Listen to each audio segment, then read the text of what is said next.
John and Nate Bukaty with Marco Marquez on this Tuesday, September 12th, 2023. Today on the show, we'll talk to Lance Leipold. We'll also chat with former Chiefs offensive lineman Joe Valerio. Mark Bowrich will be with us in the 8 o'clock hour. And then Jeff Chadilla from NFL Network and NFL.com. So, there you have it. Well, anything happened yesterday? Can you hear me, by the way? I can hear you. It's not as loud as usual. Give me juice. Give us juice. Give me the juice. Give me all the juice. Give me all that sugar. There we go. Is that better? Yeah. All right, now. A whole blast of juice there. Whoever was running the board last, scold them. Leave a note for them. Admonish them. A warning. Warning. Any news happened yesterday? Yeah, there we go. All right, Chris Jones is back. Hey. I'm more concerned about Travis Kelce being back, but Chris Jones is back. All right, yay. We don't have to talk about it anymore. And it looks like he accomplished nothing from his lengthy holdout. So we'll see as contract details release, but if I was Chris Jones, I'd be taking a long look at the Katz brothers and maybe doing a re-interview of them. Like, okay, now what did we do here? What did we accomplish? I don't know. Maybe do you feel like that was a big win that he came away with? No. Done deal, well worth it? No. Mission accomplished, high five? No? I mean, if the goal was to get out of training camp and miss the first game of the season, yeah. But I don't think that was the goal. That would be a bizarre goal. Right? Nope. But maybe, who knows? Maybe he's just sick of it. I don't know. But he's coming back. There's no New Year's on the deal. He's going to get some, according to several reports, incentives that help him get back the money. He's going to get back the money that he lost. But, I mean, that's really not, I mean, he has to get back that money because he wasn't there, over $3 million. And so they're working in some incentives that will allow him to get that money back. But he needs to get that money back because he wasn't there. So that's kind of again, what was accomplished. I think that the Chiefs actually got put in a great spot. I mean, I don't know if having your best defensive player out all training camp and the first game's a great spot. I don't think they would have chosen that. No, but I think that having him on a one-year deal is a good deal for the Chiefs. I know that it cost him a lot of money this year, but then they can trade him after the year's over. He can go try to get his money. They can restock with some young players that they need. Can they trade him? Well, they can franchise him again, right? Can they? I think they can franchise him again. Is that part of the deal for him to come back to block the franchise? Oh, is that it? I don't know. Maybe I missed that. I'm just asking questions. I don't know. I'm looking for something that Chris Jones could have gained from this. Right. To try to make sense of it to me. Well, I don't think he ever had enough leverage to really gain much. Do you think his value has increased? Depends on what he does in the field this year. Yep. He's betting on himself. I don't know. It's not up to me. I don't, I don't get it.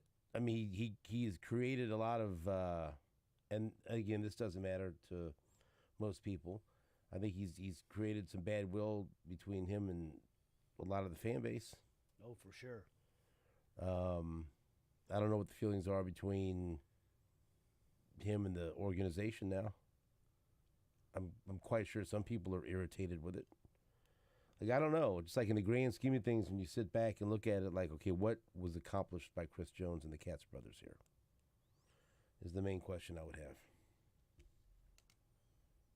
And I'm a supporter of players going out there and getting their money.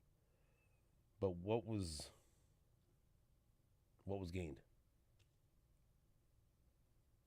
And nobody has a really solid answer for that. You know? So, and I get what you're saying about the Chiefs not, they having them on a one-year deal, but still this is don't think Andy was a big fan of this. I don't think Andy feels like this was a big win for the organization. Him being distracted and peppered with questions for a month. And, I mean, they did lose the game he didn't play in. And it could come down to, I mean, last year it came down to a game. That could be the difference between home field advantage or going on the road or whatever. I mean, I don't know. It just seemed bizarre. If he was going to hold out this long, then I don't know. I don't know what to tell you. It's somewhat baffling to me. Yeah. If the Chiefs can't trade him after this year, that changes, I guess, the way that I would look at it. I was under the assumption that they could still franchise him one more time, and then. I mean, sure. I'm just asking. Like, I don't know. Yeah. I'm asking questions. Can they? If they can, I think Will they? It works out pretty well for the Chiefs because they can have him for this last year. He should be motivated because he's got these incentives, and plus, he wants to go out and get that big contract. I think the Chiefs were smart to never give it to him, honestly. Nick Jacobs wrote last night, he said he'll be curious to see the full details, but right now it feels like the Chiefs holdout. It feels like Chris Jones' holdout likely cost him over $3 million. But as he was arguing with people on Twitter again last night, letting people know he's going to get it, he can get it all back. He's going to get it all back. I got it all back. Some fences likely need to be mended. Reputation with some fans likely hurt. No long-term security deal, and still has to prove it for more money. Yep.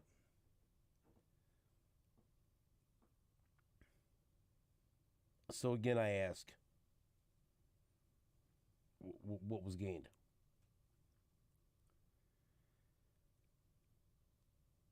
Struggling for an answer. Nate Taylor confirmed that Chris Jones received multiple incentives for this season to earn the large raise he wanted when the negotiations started. Jones, as he said last week, is expected to be in uniform when the Chiefs play the Jags. I was at a gathering yesterday when the news came out, and the first person in the group that, the first reaction was, well, he's never going to have the kind of legacy that these other guys like Mahomes and Kelsey have now. Like, that's ruined, Do you think that's true? Never's a long time. I think that he probably never was going to have the same legacy that Mahomes and Kelsey had, just because, like you've said many times, those guys might be the two best players to ever play their positions. Chris Jones is a Hall of Fame caliber player, but he might not be at that level. But and that's why I resisted these arguments about, well, who's the second most important Chief? Anyone that has that question or still has that question has their head in the sand. Yeah. It's never been a discussion or an argument. Yeah. And I would say, especially with Tyreek Hill gone, because Kelsey changes the whole offense, and there's no other real game changer on offense the way that he is. Yeah, I think this. I mean, I've picked up a lot of I don't know what the right word is. Animosity may not be the right word, but fans aren't happy. Most of the fans I talk to are not happy with Chris Jones over this whole deal. I don't think they've liked the way he's approached this whole situation. And hey, man, he has the right to do what he wants. We've said that a million times. Who are we to tell somebody else how to handle their money and all that? It doesn't seem like he gained a whole lot out of this. But I think most of the fans look at it and are like, well, those two guys over there are dedicated to winning and being a part of this team. And this guy over here is chose not to come to work, for 5 weeks or whatever it was over money. And so can he gain all that back? I mean, my reaction was, well, if he goes out and posts a couple of sacks in the AFC Championship game again this year and they win another Super Bowl, people will probably forgive and forget pretty easily. But the odds are they're going to trade him if they can, or he's going to leave most likely after this year, I would think. The idea that he's going to come back after this year seems pretty far-fetched to me now. So the Chief for a life thing, doesn't it feel like that's over? I have no idea. I don't understand anything. Yeah. I mean, I don't. I mean, yeah. I'm not a big fan of people coming on the air and acting like they know something that they don't. I don't know. Yeah. I have no idea now. I'm not acting like I know. But I mean, none for the of record, this I didn't expect any of this. Right. I didn't predict any of this. I didn't think any of this was going to happen. So I don't know. You're right. I don't know. I guess just my assumption from the standpoint of the way this thing carried out. What I'm trying to do is trying to figure out ways that this made sense for Chris Jones. Say, hey, come back, incentives. We'll revisit the extension at the end of the year. We're good. I mean, I don't know. I don't know. Yeah. I mean, I just what was the point of it? Again, I'd be looking at my agents, asking, what did we do here? And again, I think it was poor optics, and it was a bad decision for him to sit in a suite at Arrowhead uncomfortably between the two agents. That just, it looked bad. It was just bad PR. It was a bad move. You know. Well, his team was out there losing. I would have said, no, Chris, no. Just sit, you're sitting this one out. Sit it out. And I sure as hell wouldn't be featured prominently with each. I mean, it was a terrible look. And I haven't heard anyone say, yeah, that was a good decision. That looked good. That worked out well. Right. So I don't know what. So again, I'm just surprised. Like when you saw, Chris Jones and the Chiefs agreed. Didn't you think it was an extension? Yeah. Did you think it was just the same 1 year that was left on the contract, just with some incentives? Nope. I mean, look. And then didn't you think, then what was that for? Wasn't that surprising? Wasn't that baffling when you saw that? The like, whole what is thing this? has been. I mean, you're right. I shouldn't make any suppositions on what's going to happen going forward because I assumed he was going to sign at some point during training camp. None of this has really made sense to me, and that's why I'm like, I don't know. And then once it got into the season and he was talking week 8, I was like, well, I guess he's going to wait till week 8 when he has to. And then he signs this. So as soon as I heard yesterday, well, he signed, I was like, well, that's surprising. And then you thought, well, I wonder how much they're paying him. And then it's like, well, it's only for a 1-year deal. What? I mean, the whole thing. Yes, the whole thing has been surprising. I feel like I'm missing something. I think this is just a thought. I have no idea. It seems to me, looking at this from what we know and the outside, he got some bad advice. He was finally starting to stare at the reality that the Chiefs were not going to give him the contract he was looking for. And this is a way to make the money back that they've lost and save a little face. The Chiefs' defense was not a disaster without him week 1. No. But it will be better with him. But it wasn't a disaster without him. Nope. No. It was far better than anyone expected. Mm-hmm. So if that's what the ploy was, like, hey, we're going to sit here, we're going to watch this defense get blown up, and they're going to keep showing us on TV and how bad the Chiefs need us, that didn't play out. Mm-mm. That didn't happen. If Chris Jones was a wide receiver, that would have been a great approach. And that we're another drop pass. Now let's take a look at holdout wide receiver Chris Jones. Boy, do the Chiefs need him. It would have been great. It would have worked out just fine, right? Yeah. But that wasn't the case. So that's why, again, it was a poor decision. It didn't look good. Yeah. I mean, I don't know. Have you heard anyone that has really understood what he's doing this whole time and what the Katz brothers were doing? And how this is the big payoff? Like, yep, we did it. We got it. No. So, hey, man, I'm glad he's back. That's great. That's great for the team, and I hope he's happy. But it's not for me to get. It's not for me to understand.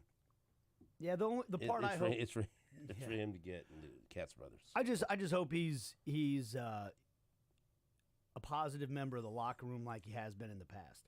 I just hope he doesn't come in and is sour and negative about the organization or anything like that. To the way Tyrann Mathieu described that he was. Yes. After the fact. Yes. And the way that it seemed pretty clear Justin Houston was by the end of his time in Kansas City. I just don't want that it looks like he'll be incentive to produce on the field, right? I'm assuming his incentives will be based on. Well, he doesn't. His incentive is he still doesn't have a long-term deal. Right, that too. That's his incentive. I mean, his incentives on the field are just to get back the money he just lost. Right. His true incentive to perform is the long-term deal that he's seeking that he still hasn't received. Right. So he's got a lot of incentives. Those incentives are just money he just pissed away by attending a Chiefs game with his agents. Right. But it's still incentive. Like, he's got a lot of incentives. He's got a lot of reasons to play well. So I hope he does, and I hope he doesn't. I hope he just doesn't poison any water or anything like that. You know. I don't think he will, but I mean, I don't think so. I don't know. I hope not. I don't know. I'm just telling you, if I'm an NFL prospect or I'm a player and the Katz brothers call me, I'm not answering like that. I'm good. I got some other guys I'm looking at. Right? I mean, right? Is this? Can't do it.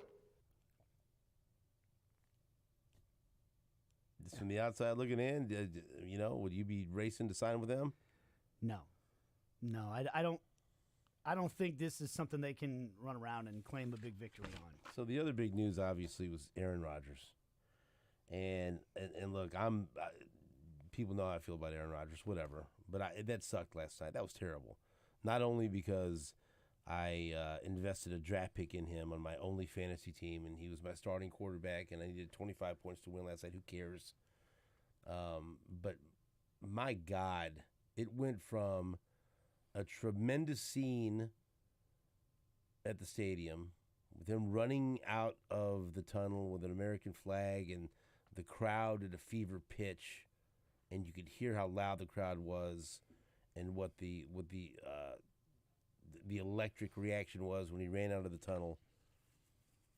And as an NFL fan, you settle in to watch that game. I mean, this is going to be awesome. Two teams that, let me tell you, two teams that going in, I think some people thought were Super Bowl contenders.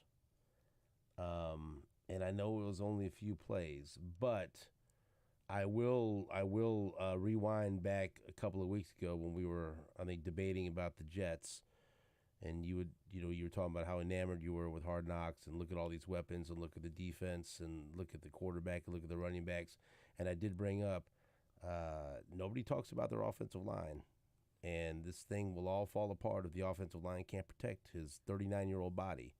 And let me tell you, he was out there for 4 plays, and he was under duress. What did he get? He got hit 3 times, and their offensive line was bad all night long. Mm-hmm.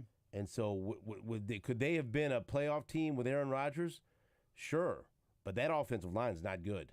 Mm-mm. And that's we get all caught up in all these other positions, and it's hard for me to believe that they decided that they were good with those tackles and Aaron Rodgers. Because, I mean, right off the bat, he was only out there for a couple of blinks of an eye. But right off the bat, and I promise you this happened. I'm sitting there, and how did I know they had the big 25-yard run when he was out there, but he got chased. I know he got hit one time. He got hit when he threw another, and then he got sacked. And right when he got hit, I said, this offensive line is going to get him hurt this season. I just because watching it, because it's not revisionist history. I brought it up when we were talking about the Jets. Nobody talks about the offensive line, and I don't think it's good. I don't think the tackles are good. And I'll be damned, the next play he gets hit, and it kind of looks funny when he's getting up, and then he goes back down, and right then you're thinking, oh my God, this is bad. And I don't know what you thought right away, but immediately I'm thinking, oh boy, I hope that's not his Achilles, but that's what that looks like. Mm-hmm. And then some people showed some slow-mo instant replays, and you can see the ripple. Mm. You can see There's one still shot that even just you can almost see it happening in the picture, and then a couple of people tweeted out a slow motion video where you could see the ripples. It reminded me of, was it Kevin Durant? Yeah. Right. Yep. Well, we saw that, and it was like you saw it and be like, oh boy, we know what that was. And then of course Robert Saleh, the head coach, after the game confirms that they believe it's an Achilles injury, and they'll confirm it with an MRI tomorrow, which is today. But no matter, for the NFL, that sucks. Yep. That sucked last night and the game was for a long time was horrific, and Buffalo looked terrible. Josh Allen looked terrible. I mean, the Jets defense was good, but the Jets offense, you see why they wanted Aaron Rodgers, but then it ended up with one of the most exciting plays to end a Monday Night Football game in recent memory. A walk-off punt return for a touchdown in overtime to give the Jets the victory by a kid who opened some eyes on Hard Knocks that made the team, and that was one of the features, and I retweeted that last night, the video of him going into Robert Saleh's office and being informed he made the team was one of the better moments of Hard Knocks. And so that was a great story. But the Jets are done. With that quarterback now, they're not a playoff team. That's over. They want and the Bills, Josh Allen sucked last night. I mean, I don't know. He is, and look, I like Josh Allen, and I think he's a good quarterback, and he's so physically gifted, but that man is turning into a turnover machine. Am I wrong? No. Last night, he was a turnover machine. More turnovers than Betty Crocker. A turnover machine. And I mean, that's he was as someone tweeted out, he was the Jets' best quarterback last night. and so yeah, you can look at that division race and eliminate the Jets, but now you have to think differently about, well, who looks the most impressive in that division? The Dolphins, right? Yeah. But I mean, I don't know. The Patriots look like at least they're reasonably competitive with the effort they put up against the Eagles, but that changed a lot last night. And again, I think the Jets would have been a playoff team because their defense is excellent, and Aaron Rodgers is still a very good quarterback.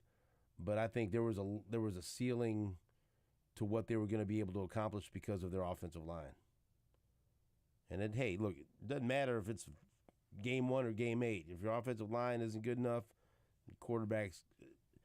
your 39-year-old quarterback is going to have a hard time getting through 16, 17 games. And that was a question I had. I had no idea it would happen in the first drive of the season, and that's awful for the NFL, awful for Jets fans and anyone involved. But I don't know what to say about that. Whether you love Aaron Rodgers or not, as you said earlier, this just sucks for the league. And Zach Wilson, when he came in, I thought, well, during Hard Knocks, it looked like he was really getting tutored by Aaron Rodgers. We'll see. Maybe he picked up enough. I'm on the phone with every veteran quarterback that's available. Oh, yeah. I'm trying to make trades. Yep. I'm not. Yep. Your defense is so good. You've got that running game. You've got weapons. But again, you better get someone that can move around because that offensive line, right. Right. That's going to be an issue. Breece Hall was incredible. But in that defense, I mean, it's like, it feels like you're going to watch this Jets team all year. They're going to end up around 500, and the whole time you're going to be thinking, boy, if they had Aaron Rodgers. I don't know. If they got that quarterback, I don't know if they're going to end up around 500. They might not. I don't know. They might not. That would be impressive. Man, the Manning cast, they were just tearing Zach Wilson up. I mean, he's no good. Well, but that's what I mean. Like, to say they'd get to 500, that would be unbelievable. I guess they beat the Bills last night. I don't know how. Well, what do you mean you don't know how? Well, Did you see what Josh Allen Yes, did? okay. What do you mean you don't know how? Okay, yes, I get it. In a punt return. Right. That's how they beat him. So if you can tell me every quarterback that they face will be responsible for 4 turnovers and they will get a game-winning punt return for a touchdown, then I'll sign off. That's how. Right. Nate's asking, how do they do this? Well, let me tell you. That recipe's hard to follow. it is hard. It's hard to Let replicate. you know, right? It's hard to replicate Right? week in and week out. I mean, when they got that last fumble already in the red zone, yeah. they were like, we're not letting them pass. We're just gonna. They. I know we got a break, but they just gave up and said we're gonna run the football. We know we're not going to be able to score a touchdown. We're just going to run it as many times as we can and make them use as many timeouts. And they still gave them 1 minute and 30 seconds and a timeout left. Because they had zero interest in allowing him to throw a pass. Right? That was he settled for a field goal the minute they recovered that fumble and then allowed the Bills. And guess what? The defense bailed him out in overtime. They got a stop, and then a miraculous punt return. What a great play. But it's going to be hard to do that again. Yeah, they need to go find a veteran quarterback. You're right. Mike Tannenbaum said he would right now he would look into a trade for Matt Stafford or Jameis Winston. He would try to have Matt Ryan or Colt McCoy in the building for a physical, and he would call Tom Brady's agent. There you go. What if Tom Brady came and took that Jets team to the Super Bowl?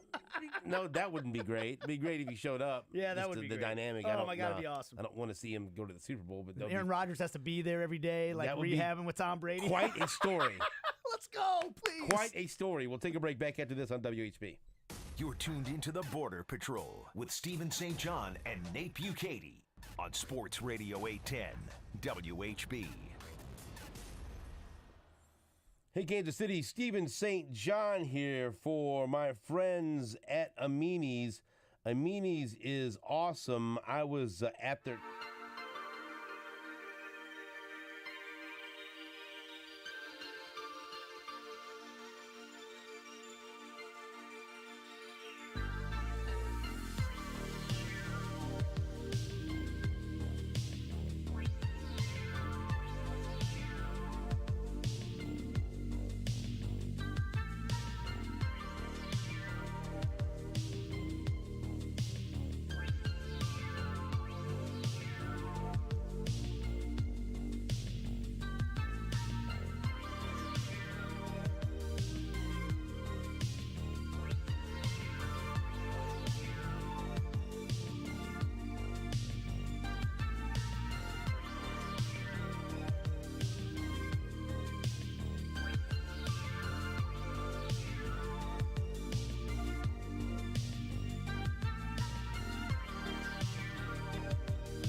Welcome back to the Border Patrol on Sports Radio 810 WHB. Let's say hello to Coach Lance Leipold, head coach of the Kansas Jayhawks. Coach, good morning. How are you?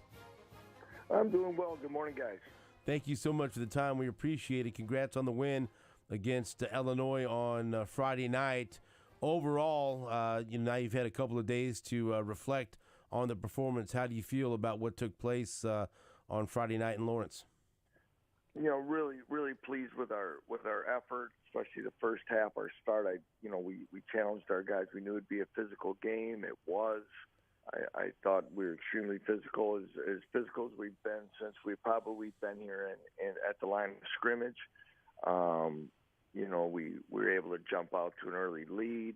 They scored right before the half. We answered with a quick 41-second drive. All those things. Second half, momentum kind of shifted on us a little bit. I think we had a chance to put it away. We didn't, but all in all, though, played well enough to secure that win, and now it's on to Nevada this week. Well, Coach, one of the big, and we will move on to that Nevada game quickly, but one of the big storylines, obviously, from the game was the 6 sacks that your team had. And we've been talking to you since the preseason about the defensive line and how much improvement do you expect to see out of that group. And you've talked to us about the fact that you have guys who both are program guys like Jeremy Robinson that have been there for a while, but you've got other guys that have been brought in as transfers from Minnesota and Bowling Green and all of that. And it was kind of, it seemed like a defensive line by committee, pass rush by committee type thing. When you're assembling that defensive line, can you just take us maybe through the process of how you've identified the transfers you wanted to get and what holes you needed to plug and how you put this committee of a defensive line together? Well, you wish it always was like this perfect way of charting it out. But the transfer portal, when you're looking at bringing in maybe older players or positional needs, you've got to act fast. You've got to evaluate quickly, do your research. But I think when you look at some of the guys that we've added, would they be program fits as far as, their attitude and expectations and things like that? I think we've also talked, defensive line, pretty much across the board is a rotational position. So you're going to need depth, and you're going to need guys that understand that. But, you mentioned Jeremy Robinson. He's been a steady guy who's been on that rotational part, position since he's been here. Now he's in the starting role and playing well for us. Hayden Hatcher is as well. But Austin Booker is a guy that has come in, as well as Gage Keys from Minnesota. And I think the one thing with Austin, as you can see, Dylan Brooks from Auburn that also came in, is if there was one thing that we will try to get, I think everybody does, is we needed some more length at that position. We inherited a program that was playing a three-man front, and a lot of the guys were bigger, thicker guys at the defensive end position that are kind of can be a tweener in a 4-3 front. Is that they've got some quickness to play on the outside, but they have to be able to hold up as tackles. So we've been continually recruiting. Lonnie Phelps, came from Miami of Ohio. We thought Lonnie would stay for 2. He declared for the draft. Kyron Robinson was a player that was a linebacker that we transitioned to the defensive end spot. Now, J.B. Brown is a linebacker in our program, but late in the game and some substitution packages, we lined him up at defensive end, and he was very productive there, getting a pass rush when it was, definitely passing situations, and all those guys have been impactful for us. Lance Leipold's our guest. One more thing I want to bring up about the game before we move on to Nevada. I thought this was an interesting stat. For Kansas, they became only the third team in the last 20 years to record 3 10-play drives of at least 80 yards with a touchdown in the first half of a game.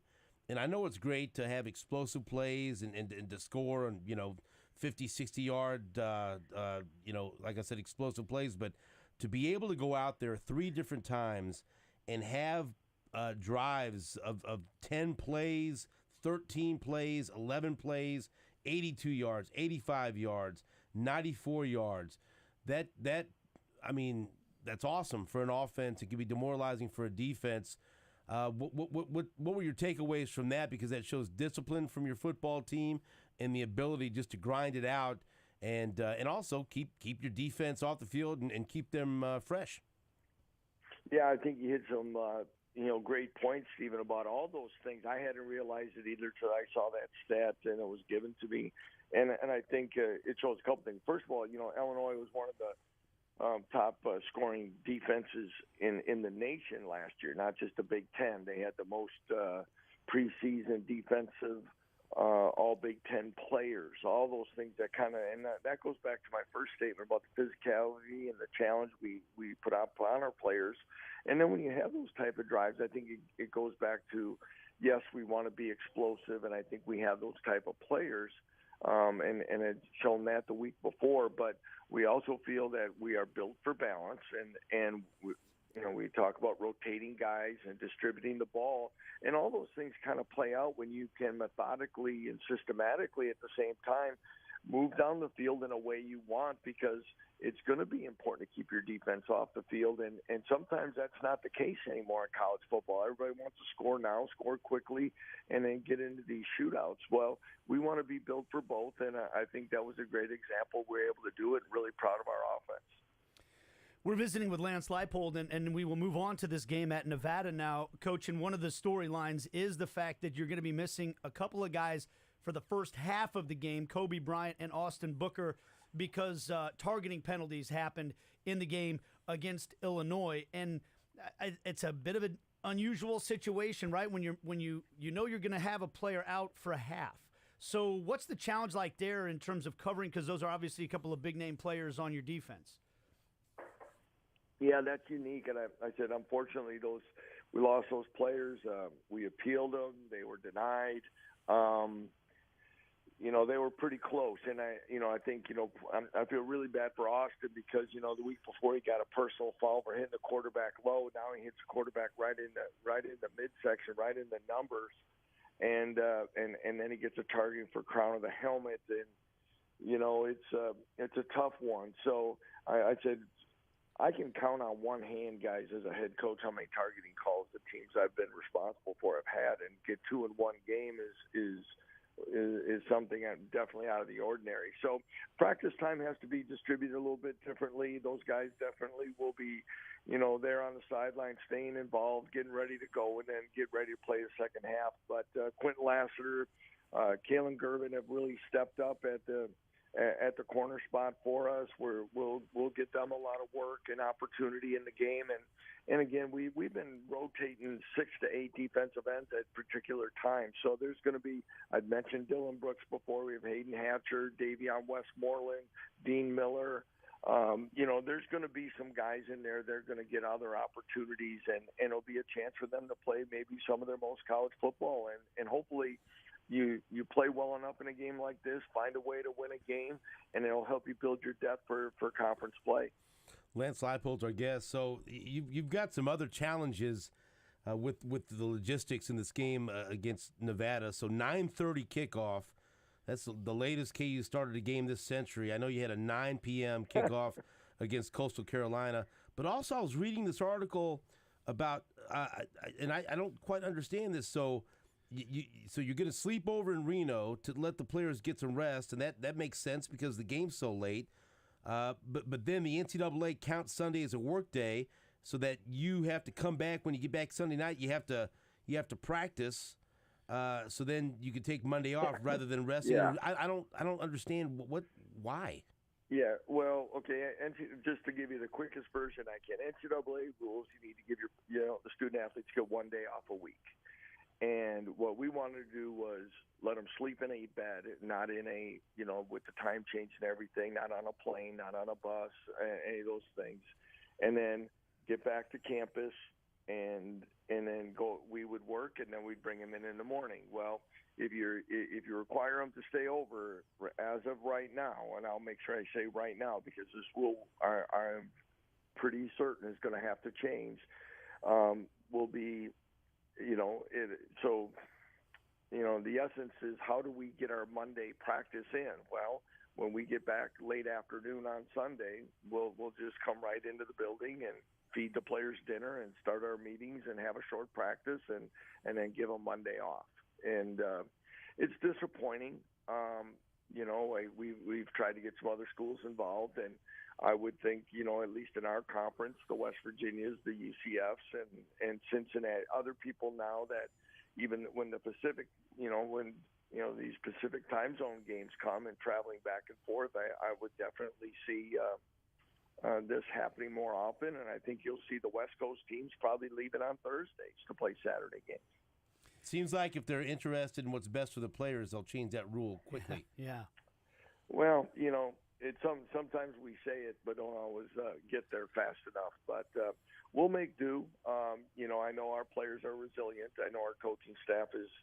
Many of us have coached more at the lower levels than this highest level, and we've sat on buses for 15 hours, and we'll find a way to get our work done. We'll find a way to get our players ready for that for the next game at home.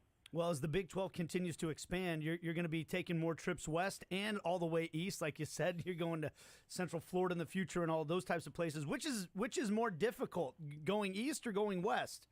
Well, it depends on who you ask, of course. And I'll tell you, though, but the one nice thing is, coming back to the Midwest and being in the center of the country, I think we have a lot of advantages, and whether it be recruiting or travel, than maybe some of our counterparts. So we'll find a way to do it. It depends on what part of the trip and what you have going on before, guys. I think if you look at whether it be the Chiefs or the Royals, I would say they probably have to have very logistical thoughts on which way they go or which time zones they travel in. And I don't know. I would say sometimes it's easier when you go east to west, but again, kickoff time really plays a part. We probably wouldn't even be making any conversation if this would have been a 11 o'clock, 12 o'clock local kickoff time in Reno either. And, we just happen to draw I think we're the second latest starting college football game this weekend. So on a personal note, Coach, so I sit here and watch Nate drink probably, I don't know, 2 or 3 pots of coffee during the show. So are you a coffee guy?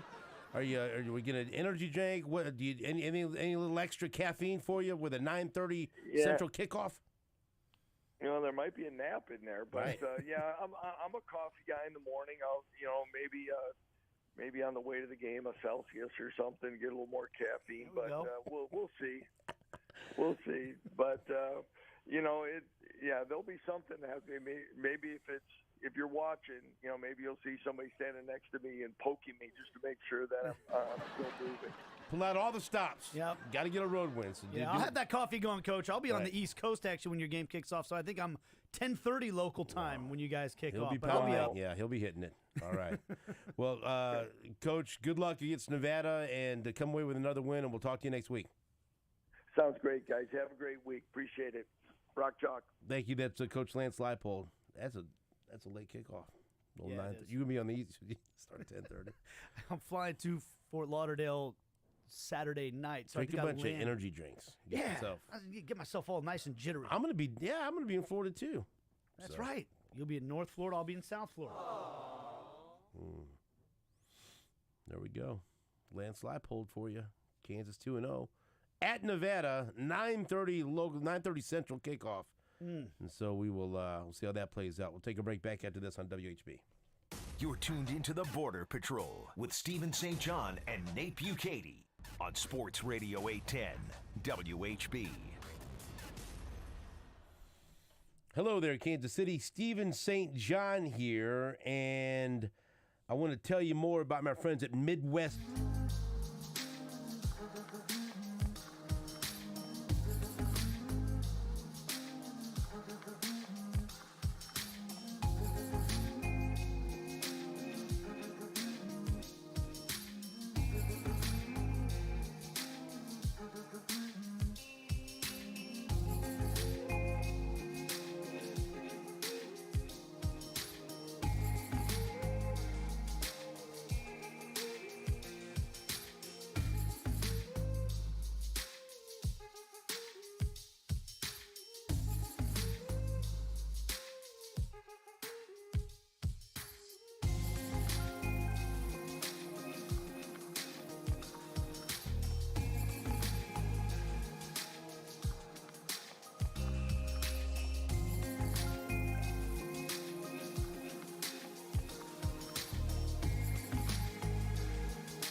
case anyone was wondering the date. At From the Earth Dispensary, I'll be there from 11 until 1, 2918 Southwest Boulevard. Back on the boulevard, baby. Let's go. I'll be there from 11 until 1 from butters, batters, rosins, diamonds, resins, you name it. Illicit and From the Earth has it. And so stop by, and if you're new to concentrates or cartridges, you could talk to one of their expert bud tender team members, a bud tender. And they'll show you the ropes. But even if you're a pro and you're looking for the right gear for your concentrates, From the Earth has everything. Official Puffco distributor, offering the finest and discreet modern dab rigs. So stop by From the Earth Dispensary today, 2918 Southwest Boulevard, from 11 until 1. You get more information, ftemo.com, ftemo.com. And we're going to give away some fun prizes. You can register to win. While I'm there, I'm going to give away tickets to go see Nickelback or tickets to go see Jason Aldean. And so if you like the concerts, if you like the live music, I'll have concert tickets to give away today, only for people that show up between 11 to 1. So this won't want to be one of those deals like, I'm going to go on 5 remotes and take a bunch of names, and I'll draw from 100 people. No!